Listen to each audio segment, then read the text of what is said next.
আসসালামু আলাইকুম রহমতুল্লাহ বারাকাতু। আমাদের শেখ হাসিনা আপা, হাসু আপা দেশ ছেড়ে চলে গেছে।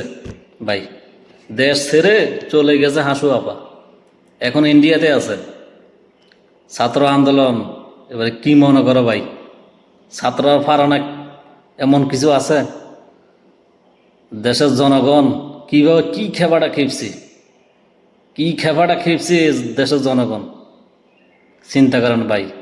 এই স্বৈরাচার সরকার পতন হয়ে গেছে, স্বৈরাচার সরকার পতন হয়ে গেছে।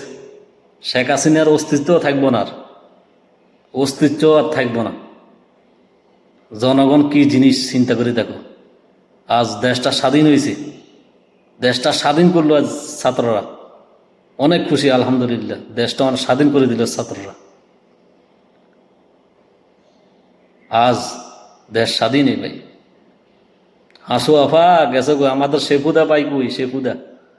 শেফুদা ভাই বলতো হাসু আপা, হাসু আপা ইন্ডিয়া মেদে যাবি গে বাগি, আজ ঠিকই বাগি গেছে তুই। আর আইবিনি দেশ, আর আইবিনি তুই দেশ, তোর কোনো অস্তিত্ব থাকতো না। তোর কারণে তোর বাপেরও বদনাম হয়েছে, তোর বাপের সবাই ইজ্জত করে,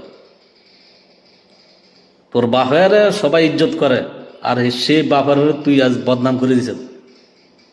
শেখ মুজিব লোক ভালো, কিন্তু তার ঘরে একটা মেয়ে জন্ম দিয়ে গেছে, কিন্তু সবচেয়ে মাগি, সবচেয়ে খারাপ জিনিস, খারাপ ইতি, সবচেয়ে খারাপ ইতি। আজ তোর পতন হয়েছে, তোর কারণে তোর বাপের বদনাম। আজকে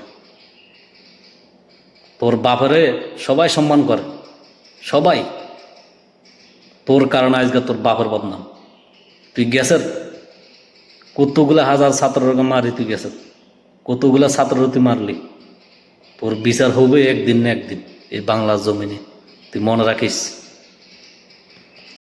আজ শেখ হাসিনার কোনো অস্তিত্ব নাই, কোনো অস্তিত্ব নাই। আর আজ শেখ হাসিনার বেশি উড়ছিলেত, কতগুলা আলেমরে তুই মারছে, কতগুলা মানুষকে তুই ফাঁসি দিছ।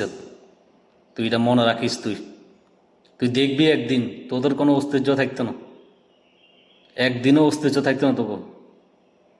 তোরা কথাটা, আমার কথাটা মনে রাখিবি সবাই। তোর কারণে তোর বাপের বদনাম হয়েছে আজকে। তোর বাপটা খুব ভালো মানুষ ছিল, বুঝলেন? স্বৈরাচার একটানা 17-18 বছর ক্ষমতা করলি তুই, দেশের মানুষের এইভাবে হয়রানি করছে, কতগুলা মানুষের তুই মারছে। তোর বিচার একদিন হবে বাংলার জমিনে, তোর বিচার একদিন হবে বাংলার জমিনে। তোরা ইন্ডিয়া থেকে নিয়ে আসবো আমরা, সবুর কর তুই। তোরা ইন্ডিয়া থেকে আমরা নিয়ে আসবো না।